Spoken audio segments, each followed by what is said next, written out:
पालकांनो, आपण बोलत आहोत स्वीकारण्याबद्दल, हो की नाही? असं किती जणांचं होतं बरं? आपण स्कूलमध्ये PTMला गेलेलो आहोत, म्हणजे पॅरेंट्स टीचर्स मीटिंगला गेलेलो आहोत.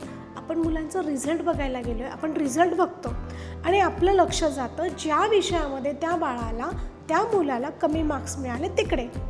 आणि आपण मग म्हणतो, अरे ह्याच्यामध्ये मॅथ्समध्ये तर कमी आहेत, SSTमध्ये तर कमी आहेत. असं किती जणांचं होतं? हो ना? सगळ्यांचंच होत असतं. माझं पण होत होतं. पण काय केलं माहिती आहे मी? मला माहिती आहे माझं बाळ मॅथ्समध्ये नाही चांगलं करू शकत आहे, SSTमध्ये नाही चांगलं करू शकत आहे. पण मला हेही माहिती आहे माझं मूल इंग्लिशमध्ये खूप छान करतं आहे, सायन्समध्ये खूप छान करतं आहे. तुमच्यासारखंच माझी परिस्थिती होती. पण जेव्हा मला कळायला लागलं की मी अवेअर व्हायला पाहिजे आणि मी पर्पजफुली चांगलं काय आहे ते बघायला पाहिजे, तेव्हाच मी माझ्या बाळाला स्वीकारू शकते. त्यावेळेला मी सुरुवात केली. PTMला गेली आहे, मी त्याचे पेपर्स बघते. मी सुरुवात केली, आधी मार्क्स कशात छान मिळाले, त्याने काय चांगलं केलं, तिथे मी ॲप्रिशिएट करायला, कौतुक करायला चालू केलं. मग ही पण एक पॅरेंट्स स्टेप आहे मुलांना स्वीकारण्यासाठी, की आहेत ना, ठीक आहे, इंग्लिशमध्ये मार्क्स छान आहे, हो की नाही? मग मी तिथे सांगायला चालू केली. तुम्हाला माहिती आहे काही महिन्यामध्येच मॅथमॅटिक्सचे आणि SSTचे मार्क्स वाढायला लागले. जेव्हा मी सांगितलं, अरे इंग्लिश तर अवघड आहे बाळा, तू हे करू शकतोय, सायन्स अवघड आहे, हे करू शकतोय, मग मॅथ्स का नाही, मग SST का नाही? आणि मला पूर्ण विश्वास आहे जरी तुला आत्ता मार्क्स कमी मिळाले आहेत ना, तर नेक्स्ट टाईम नक्की मिळणार आहे. आणि खरंच याची जादू झाली.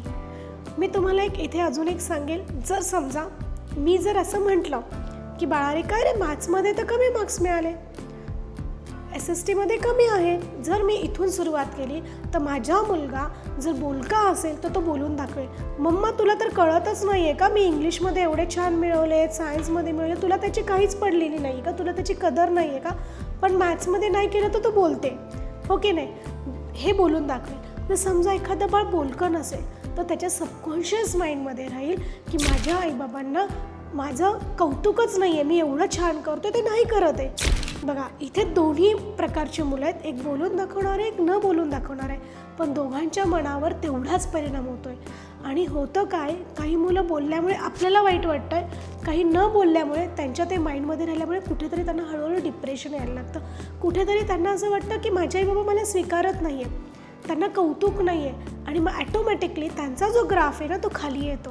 म्हणून मी तुम्हाला मगाशी जे म्हटलं, मी जेव्हा मी तुमच्यासारखीच होती, पण मी जेव्हा कौतुक करायला चालू केलं, अधिक चांगलं काय त्याच्यावर फोकस केलं, त्याला ॲक्सेप्ट केलं, तर मला लगेच त्याचा ग्राफ उंचावलेला दिसला.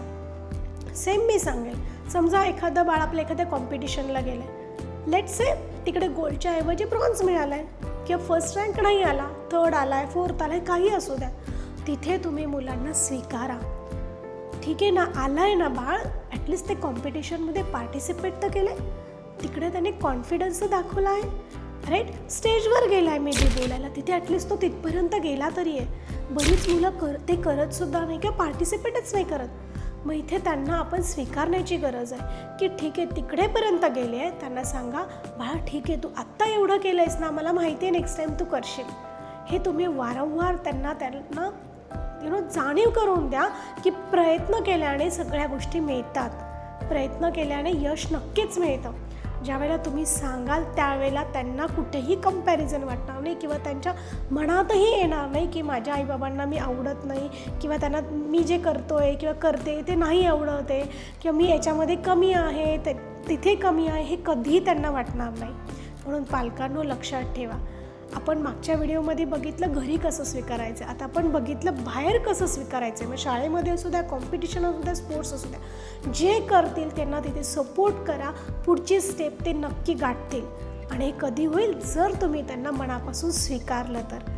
बघा, बऱ्याच वेळेला असं होईल की हे नाही होत इमिडिएटली, थोडा वेळ लागतो. ऑफकोर्स आहे, लागणार आहे.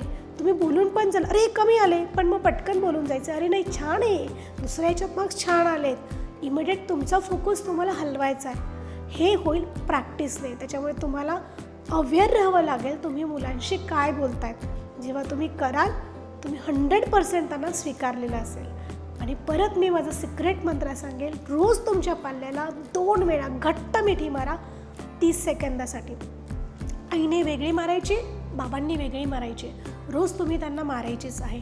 आणि त्यांना सांगायचं आहे, बाळा रे तू मला खूप आवडतो, तो जसा आहे तसा, आणि माझं तुझ्यावर खूप प्रेम आहे. हे जेव्हा तुम्ही सांगाल तुमच्यामधलं बॉन्डिंग तर छान होणारच आहे, पण त्याचबरोबर तुमच्या मुलांची प्रगती खूप छान होईल. धन्यवाद. तुम्ही हा व्हिडिओ शांततेने ऐकलात. तुम्हाला जर ह्या पॅरेंटिंग टिप्स आवडल्या असतील तर माझ्या चॅनलला सबस्क्राईब करा आणि ज्यांना खरंच गरज आहे त्यांच्याबरोबर शेअर करा. धन्यवाद.